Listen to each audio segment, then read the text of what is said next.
I've witnessed my fair share of internet arguments, and if those experiences have taught me anything, it's that Mario fans are feral, vile beings. Heck, just the other day, this guy lured my grandma into a phishing scam and drained her bank account just because I said Luigi was 5 foot 6 inches tall instead of 5 foot 7 inches tall.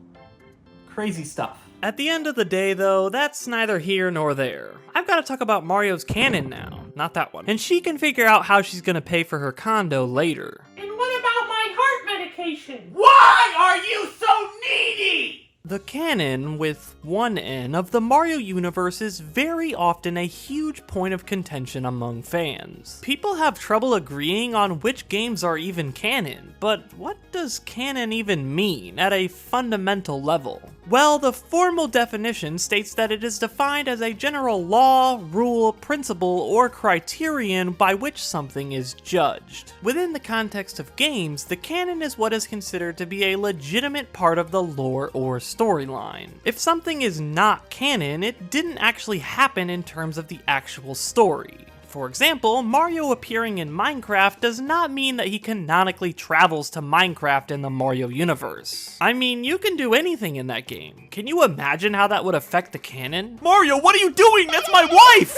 In that same vein, a Mario fan game is not canon either, even if the creators try to adhere to the established canon as closely as possible. But those are just two examples, and what exactly is considered canon and not canon is a bit complicated. Despite popular belief, the Mario canon is surprisingly consistent given that you understand a few rules. To the average person, it may seem like these rules are entirely arbitrary, but they exist for a reason. Abiding by them will actually reveal just how consistent the canon is between the games that fall within the rule set, but you can probably understand why there's so much misinformation and constant arguing going around about the canon in general. I'm not going to explain every rule here because that wouldn't be very exciting, but I'll definitely reference them directly whenever one may become relevant. So today, I want to talk about a common point of contention in the canon, and that is the Mario sports games. This category includes Mario Golf, tennis, strikers, basketball, sluggers/baseball, Mario Kart, and a small collection of additional outliers. However, this category does not include Mario and Sonic at the Olympic Games, since the concept of both of their worlds coexisting just doesn't make sense in the lore of either of the franchises, and ends up just causing a bunch of contradictions. Aside from that, every other Mario sports game that I mentioned is canon to the Mario universe, though the entire thing can get pretty complicated, as I've already alluded to, so that's what I'm here to explain. In order for the sports games to be canon, there needs to be a reason why they happen in the Mario universe in the first place. Most people who deny the canon status of these titles mention that they only exist as extra side games that don't directly affect the narrative of what they think of as the canon Mario universe. They were never meant to be part of the overarching story that includes the mainline games like SMB3, Sunshine, Super Mario World, or Odyssey, just to name a few examples. However, based on evidence we can find in both mainline and spin-off titles, this is not the case. Other than the fact that every sub-series within the canon rules references each other in one way or another, including within the mainline games, there are also clear explanations as to why these sporting events are happening in the first place. These events are exactly what people say they are, just for fun. As I've mentioned before, the Mushroom Kingdom has a lot of wealth and influence, and the entire premise of most sports games are that they put on these grand sporting events simply as a method of leisure and entertainment in between the kingdom or world-threatening adventures that take place the rest of the time. Though we have also seen villains attempt to ruin these events multiple times as well. The events themselves attract people from all around the world, and other kingdoms and empires sometimes even use their wealth to contribute to the scale of the event, like when Daisy turns her cruiser into a baseball field in Mario Super Sluggers. This isn't the explicit premise of every single sports game though. In some, you play as a person training to become the best in a specific sport, eventually challenging the legendary Mario as a final test. In others, Mario and friends need to deal with a dangerous threat or villain, and the sport they're playing is simply the medium in which they accomplish that task, usually because that's what they happen to be playing when the conflict arose. Despite these explanations, there are still plenty of other reasons people cite against the sports game's canon status. So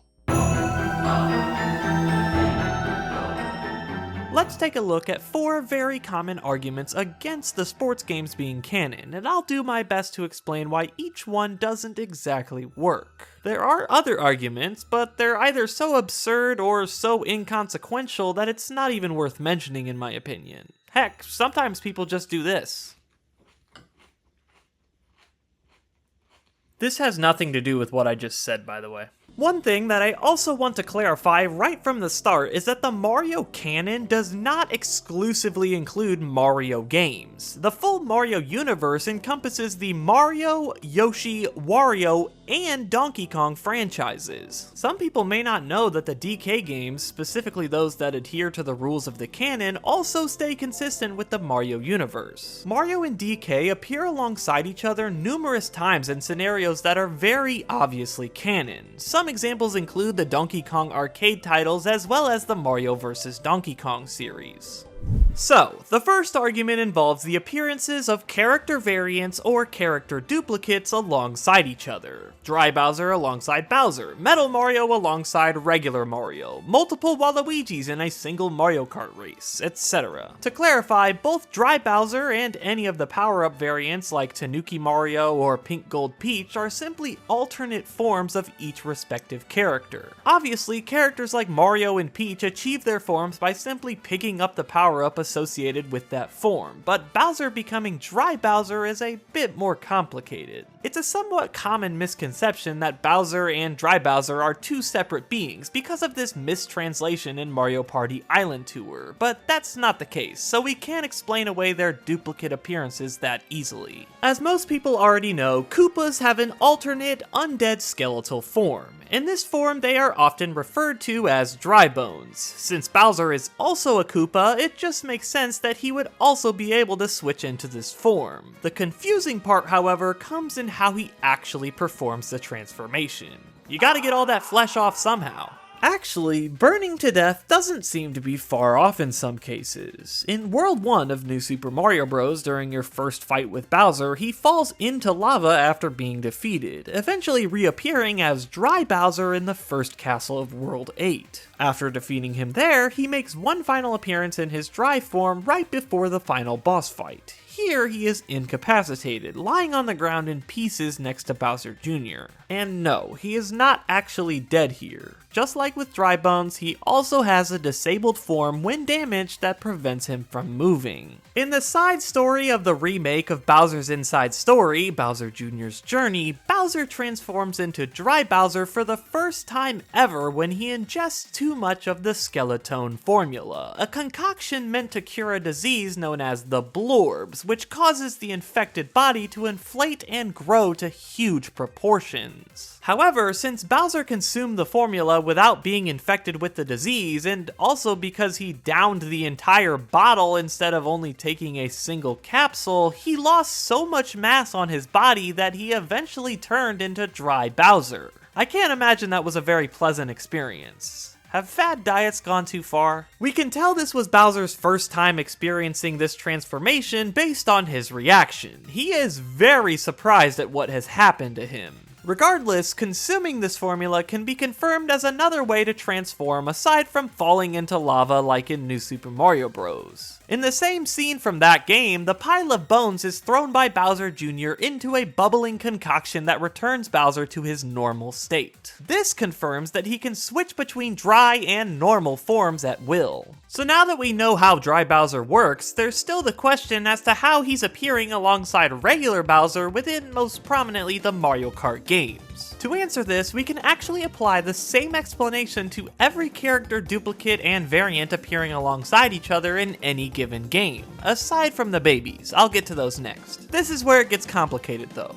Let's take Mario Kart for example. Canonically, a Mario Kart game's quote-unquote story only includes the instance of one race on each track at each available CC. Any of these races could have any given combination of racers, given that none of them are a variant or duplicate of another character in that same race. Because of this, the hundreds of races that you may participate in are not all part of the canon. Nobody knows what the true canon race is for each track in CC, and it likely doesn't even matter, but there can be be only one. If a race does anything to break the canon, such as including multiple Luigis or putting Cat Peach up against regular Peach, the race is not canon compliant, meaning it is not eligible to be counted as a contender for the singular canon race on that track and CC. You might as well consider those races fanfiction. They mean nothing to the actual Mario universe. And when all 12 Luigis finished the race, they sat in a circle and gave each other foot massages. Alright, which one of you told him my idea? Surprisingly, in Mario Kart 8 Deluxe, it is impossible to enter into a race that is not canon compliant in single player, as there are restrictions in place to make sure duplicate and variant characters don't appear alongside each other. This shows that, at least for this game, Nintendo made a conscious effort to maintain the canon without hindering the multiplayer experience. However, for the only other games to include a character variant, Mario Kart 7 and Mario Kart Wii, as well as the original Mario Kart 8 on Wii U, these restrictions do not apply, so it is possible to break canon compliance within single player in those games. Knowing this information, you can probably deduce that most multiplayer and online races are obviously not going to be canon compliant, but there are obviously cases where they can be.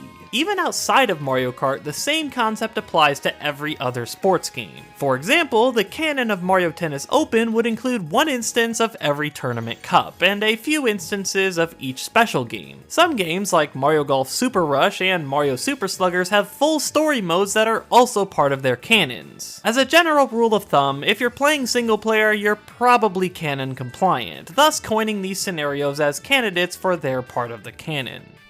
Now I will explain the infants. The baby characters appearing alongside their adult counterparts is an argument that is much easier to tackle than the previous one, and doesn't become nearly as convoluted. To start, no, these are obviously not entirely different beings. The baby versions of every character are in fact just that character, but way younger. We know that time travel is possible in the Mario universe since it was invented by Professor E. Gadd shortly before the events of Partners in Time, evident by some dialogue he gives in the Minion Quest side mode of Superstar Saga. This machine is then used during the events of Partners in Time, and the technology obviously allowed the Mario brothers to meet and adventure alongside the toddler versions of themselves. On top of this, we've also seen time travel being utilized in several other games since then. You might wonder why a paradox isn't created when the bros interact with their younger selves, and that's simply because that's not how the rules of time travel work in this universe. While the events of the past directly affect the future and can be changed if you somehow modify the events of that past time, no direct problems arise when paradoxical situations occur such as what I just mentioned.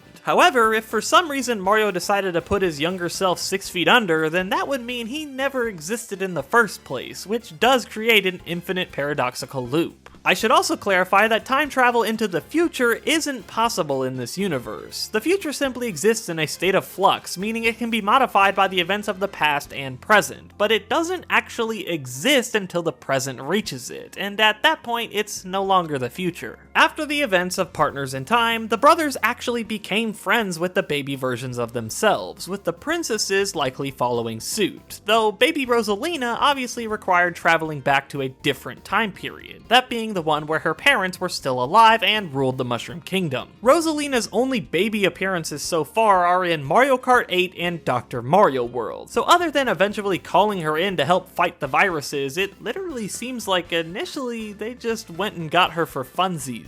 Alright, you're gonna like this one. So I was thinking, we take a toddler, put them into a high-speed karting race, and then just pummel them with shells and let people watch. Will there be corn dogs? I guess so. Good. Okay. Yeah, I like this. And I was thinking, after we do that, we could give that toddler a medical license and just see what happens. Oh my god, I have to write this down. It's a pill. Another big argument that people often bring up runs along the lines of, Bowser is evil, why would he willingly participate in any of these activities with the people he hates? Why is this guy happily playing golf alongside Mario instead of bashing his head in with a 5-iron? While this argument is very understandable coming from the outside perspective, you'll quickly find that there is far more depth to Bowser's character than most people realize. Undoubtedly, Bowser is evil, but he is nowhere near the worst villain in the Mario universe, or most powerful for that matter. There are plenty of other villains, particularly those who appear in Mario's RPG outings, that absolutely clear Bowser in either power, influence, or flat-out intelligence. Granted, this power and influence can sometimes be given to them via other means, such as a magical item, but the point is that Bowser isn't always the most significant threat. Let's look at a few examples. Fawful from the Mario and Luigi games possesses an extreme level of patience and forward thinking, especially compared to Bowser's usual rash decision making. After the events of Superstar Saga, Fawful spends the entirety of the events of Partners in Time devising a surprisingly complex plan to take over the world that he enacts during the events of Bowser's Inside Story, and it almost works, but, you know, plot armor. And what if this guy died? Yeah, maybe someone could beat the shit out of him with a golf club. I think I'm in love with you. We also have Dimentio, the true villain of Super Paper Mario. He holds the power to switch between and manipulate entire dimensions. On top of this, he can teleport, conjure solid objects and force fields, and even materialize false cloned images of himself. Similar to Fawful, and unlike Bowser, Dimentio also possesses a great deal of forward thinking, eventually overthrowing his superior Count Bleck in a time of weakness to gain an immense amount of power for himself. Though there is one thing that Bowser has over all of these other villains, and that is a conscience. He has people that he cares about and values that he upholds. He cares about his son and the Koopalings, treats his minions well, most of the time, and seems to genuinely care about making Peach happy whenever he decides to kidnap her, though that last one is only partially redeeming. Because of this, Mario, with his wealth of patience and inclusivity, sees at least some amount of good in Bowser, and has forgiven him for his wrongdoings on multiple occasions and welcomed him back into the group. After all, Bowser has teamed up with Mario multiple times to battle a greater evil, so he has shown some willingness to be a helpful team player, even if he only joined for his own benefit. Would I be as nice as Mario here? No. But am I as stupid, gracious as Mario? Also no. The Mario universe is extremely idealistic in that way. It's why sometimes the logic of our world can't always be directly applied to it. Obviously, any realistic person wouldn't give Bowser nearly as many chances as Mario and his friends do, but that's just not how their world works. You also can't jump off a skyscraper and suffer 0 injuries in the real world, so I'd say it's perfectly reasonable to suspend disbelief in cases like these. Regardless, perhaps Bowser's redeeming qualities are enough for him to be invited to stuff in the hopes that maybe this time he'll change. He has shown that he isn't purely evil time and time again. For example, in Super Mario RPG, Bowser runs into a Goomba named Goomhilda that randomly disappeared from his army earlier in the game. Now, the Goomba runs a small shop in Monstro Town and mostly keeps to herself, even having 3 children now. Bowser isn't angry about this at all, and doesn't even ask the Goomba to return to his army. He simply wishes her the best in life and moves on. To me, that's a prime example of Bowser being in a completely different category of villains compared to the others we see in the Mario franchise. Even if we aren't thinking idealistically, there have been multiple examples of individuals to whom Mario was originally at odds with that eventually ended up becoming friends with him, or at least gave up villainy because of his patient and understanding attitude. The 2 most prominent examples are Donkey Kong and Wario. DK is basically just good friends with Mario at this point, and Wario has reduced himself to nothing more than a friendly rival who sometimes causes mischief during sporting events. Just like with Bowser, Mario has also teamed up with both DK and Wario at certain points as well. Perhaps Mario is simply hoping that Bowser will eventually change his ways just like the garlic and banana lovers did. Knowing this information gives us at least a little bit of explanation as to why Mario and friends even allow Bowser to participate in sports with them in the first place. When Bowser is invited to participate participate in these events and tournaments, his actions show that he is willing to set aside his differences for the sake of the sport. It's even confirmed that they at least invite Bowser to Mario Kart races from a line in Paper Mario Color Splash, and obviously we can infer the other sports from that. However, when Bowser is not invited to these events, he is pissed. Alright, we should be good to go for the tennis tournament. Let me just double check a few things. Wait. What? Did you remember to invite Bowser? I thought you were doing that. Oh, for f***'s sake, dude, I gave you one job! Bullshit. You never told me to do anything.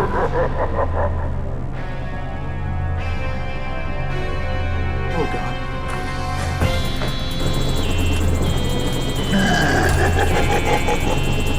As an example, in Mario Super Sluggers, Princess Peach had an island built so that she and her friends could play baseball together. This new island was known as the Baseball Kingdom. When Bowser and Bowser Jr. catch wind of the construction of this island, of which they were not invited to, they launch an all-out invasion on the new location, starting with the emergence of Bowser Jr.'s gigantic new Playhouse-themed baseball field from the waters surrounding the island. Mario and friends are tasked with taking the island back and restoring peace, though even after Bowser Jr. is defeated, a new Bowser's Castle will replace the Playhouse and make way for the final battle. While that's just one example, Bowser's and his son's pettiness and jealousy are on full display here. Similar things happen in the first two tennis games, the previous baseball game, and the original Mario Strikers. Bowser does not like being excluded, and is willing to go to extreme lengths to make sure people know that. Even in cases where he is invited to these events, if the opportunity arises, his sportsmanship can sometimes go out the window. This happens in Mario Tennis Aces when Bowser harnesses the power of Lucian, an ancient magical tennis racket, in an effort to fulfill his usual plan of taking over the world. Coincidentally, this happens shortly after he loses to Mario in the tennis tournament, but he definitely would have taken advantage of the power of the racket regardless. Mario and friends understand by this point that everything will usually go smoother if they just invite Bowser to whatever they're doing.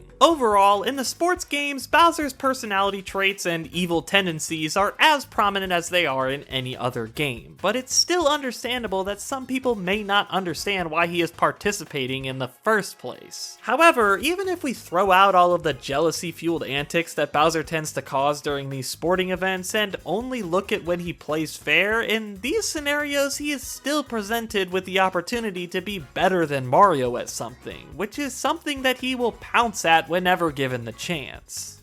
And finally, probably the most convincing and common argument that is often made against the sports game's canon status. What the hell is he doing here? Can you sit down? Characters from outside the Mario canon are present in multiple Mario sports games. In Mario Kart 8, we have Link, some Inklings, Animal Crossing villagers, as well as Isabelle from that same series. In Mario Hoops 3-on-3 and Mario Sports Mix, we have various characters from the Final Fantasy series. You get the point. To put it simply, these are characters from other franchises that either travel to Mario's dimension, or in some cases invite the Mario characters into their own dimension. Examples of the latter would be Hyrule Circuit and Big Blue in Mario Kart 8, each being located in the Zelda and F-Zero universes respectively. Most people would say this immediately destroys the canon status, and I can definitely see where you're coming from, but this is where it gets even more complicated. Try not to get lost. Too late.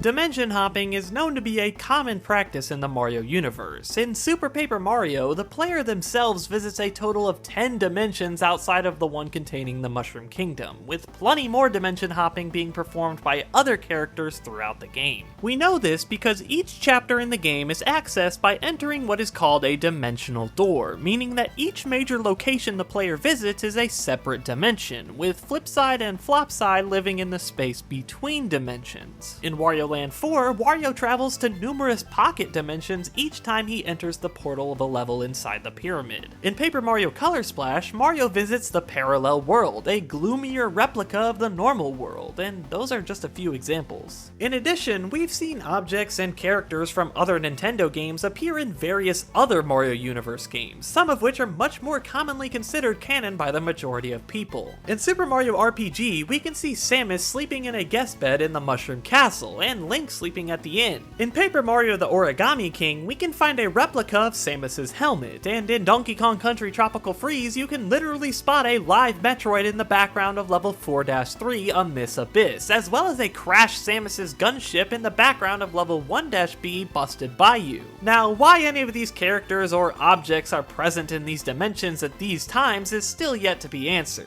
They seemingly have no reason to be there. And yes, I am aware that outside of the context of the universe of these games, these cameos are simply meant to be fan service and are largely inconsequential to any in-game lore, but since they are fully present in the games that are widely considered canon, I think the same logic can be applied to appearances of the same type within Mario sports games, even though they are more integral to the gameplay itself. That's why I believe if you really want this to work, you more so have to think of the guest character appearances as fitting into the canon because they have to, and not because they were intended to for any specific purpose. The developers obviously wanted to add these characters into the games because it would be fun to do so, as opposed to using them as any sort of plot or world-building device. And since the Mario universe is a multi-dimensional, not multiversal, web beyond our current comprehension, they found a way to do that, even if they didn't explicitly give an explanation. Regardless, that sort of ties into the next question. As an example, does Mario appearing in Link's dimension make him present in the Zelda canon?